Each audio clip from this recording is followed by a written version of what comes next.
Hello बच्चों, let's read the question. The question is what are the unit of inheritance in living organism? तो आइए देखते हैं हम इसका की कंसेप्ट।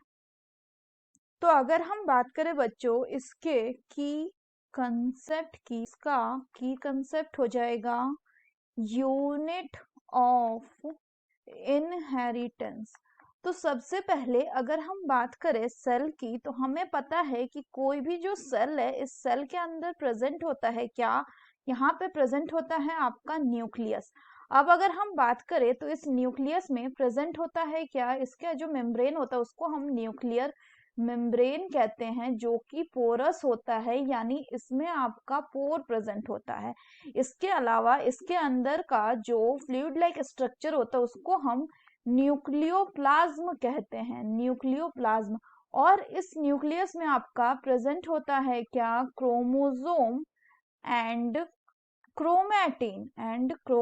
तो अब अगर हम क्रोमोसोम की बात करें तो क्रोमोसोम आपका क्या होता है, थ्रेड लाइक स्ट्रक्चर होता है, थ्रेड लाइक स्ट्रक्चर। फर्दर अगर हम बात करें तो आपका ये जो क्रोमोसोम है इसका अगर हम स्ट्रक्चर देखेंगे तो ये कुछ आपका इस तरह का हमें क्या होता है, दिखता है। अब अगर हम नेक्स्ट बात करें तो क्रोमोसोम में एक प्राइमरी कंस्ट्रक्शन प्रेजेंट होता है जिसको हम सेंट्रोमियर बोलते हैं, और सेंट्रोमियर के साइड में एक डिस्क शेप स्ट्रक्चर होता है जिसको हम काइनेटोकोर बोलते हैं।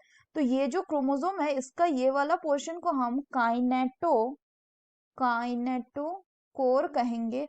और फर्दर अगर हम बात करें तो ये क्या हो गया, ये इसके आर्म्स हो गए जिसको हम सिस्टर क्रोमैटिड्स कह रहे हैं, सिस्टर क्रोमैटिड्स कह रहे हैं। फर्दर अगर हम बात करें तो क्रोमोसोम्स, तो ये जो क्रोमोसोम है इसके अंदर प्रेजेंट होता है क्या, इसके अंदर प्रेजेंट होता है आपका डीएनए। सो इस तरह से इसके अंदर प्रेजेंट है डीएनए, और ये डीएनए को हम जेनेटिक मटेरियल बोलते हैं। क्या कहते हैं, genetic material.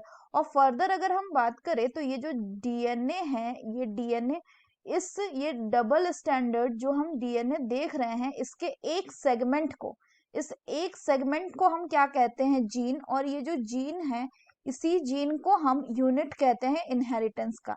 So this gene is the unit of inheritance यानी this gene help in the transfer of character from the parents to their offspring.